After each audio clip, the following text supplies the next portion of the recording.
know it was a long time ago, but there was when Rutgers went into the Big Ten, there was a feeling that it was going to take a long time before Rutgers would actually beat the name program. But 2 years ago, Rutgers beat Michigan. Do you remind your players that heading into the game that it wasn't so long ago that you actually beat Michigan? I know different players, different coaches, and everything, but you have to remind them that beating Michigan isn't all that far-fetched. We don't even talk about just beating a team like Michigan. We just talk about competing with a lot of teams in this league. You look at the history of Rutgers within the league itself. It's competed, whether they've won or been in very close ball games with every team in this league, really, other than Ohio State. So you don't have to go back and talk about what happened a couple years ago. You just talk about hey, this team belongs in this league.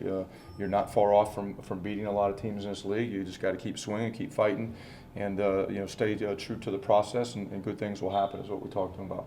How closely do you monitor the weather? Well, I mean that's. Yeah, I mean, people are watching it. I'm more concerned about our practice and evaluating our football team right now. Whatever happens Saturday with the weather, it happens.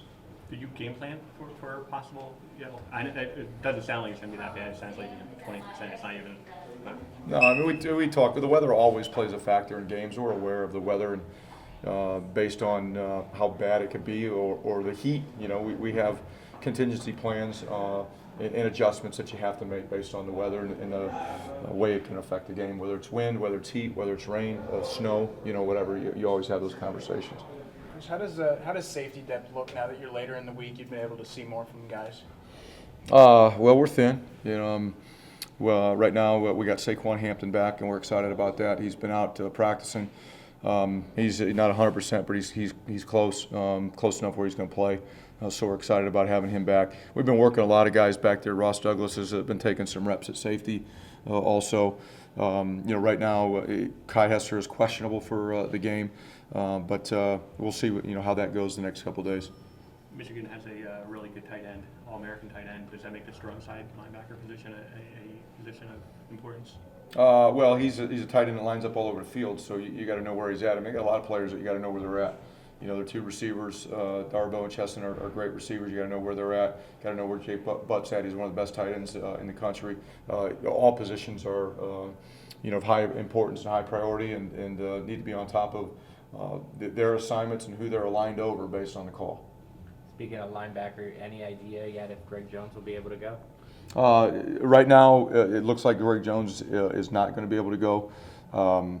Greg is going through some evaluations still to find out from his future from the injury last week at Ohio State. He's walking around fine and feels great, but we're not sure what his future will be yet. Could it be that maybe he might have to give up football? No, I'm not going to make any comments on that yet. We're just not sure what his future will be yet. So we're still going through. It was a scary moment for him and for everybody, and we want to make sure that whatever is done, return to play or not, that Greg Jones' safety is first and foremost.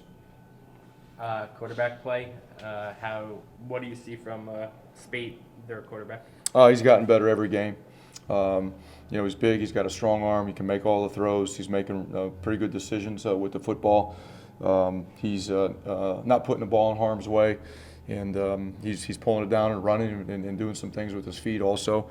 But I see a player that's playing with a lot of confidence, making a lot of throws, making good decisions, and just getting better each week. Anything different from Tylen in practice this week after getting probably his biggest workload in the game? No, I mean work is normal. Getting reps and trying to increase the number of reps that he gets and the type of reps that he gets also. You've had a couple of moments where Cart has come on the field, and the Howard player who was taken over by Cart. As a coach in those situations, you have to keep your players focused. I mean, how does it work when those moments and those delays happen? Yeah, when something like that happens, your focus turns to the injured player on the field, whether it's one of yours or one of the opponents. It's a violent sport, it's a physical sport, and the last thing you want to have happen to any player is that he gets injured, but gets severely injured where there's a chance that he can't move or walk or play the game again. So your attention goes immediately to that individual, and when it's time to return to play, then you got to get refocused and get locked back in. It looks like a pretty full house for Saturday night. How excited are you about that? I would hope it'd be a full house. A night game, number 4 ranked team in the country come in. If we can't get a full house for this, we're in trouble for the future. Go ahead. You obviously you want to see him on the field as least as possible, but Michael Cintron's had a lot of game reps in the last couple games. How do you feel like he's done in those games, and how do you feel like his progression has been from training camp to now? He's done some good things. He's been inconsistent at times. He's got a strong leg. He just got to get more consistent so we can really win the battle of field position. He's helped us do that in games, and he's hurt us in a couple of games. He just got to be more consistent. But I like his improvement. Michael's, I think, got a chance to be an outstanding punter as he continues his career here at Rutgers. The improvement that kid has made since last spring has been remarkable.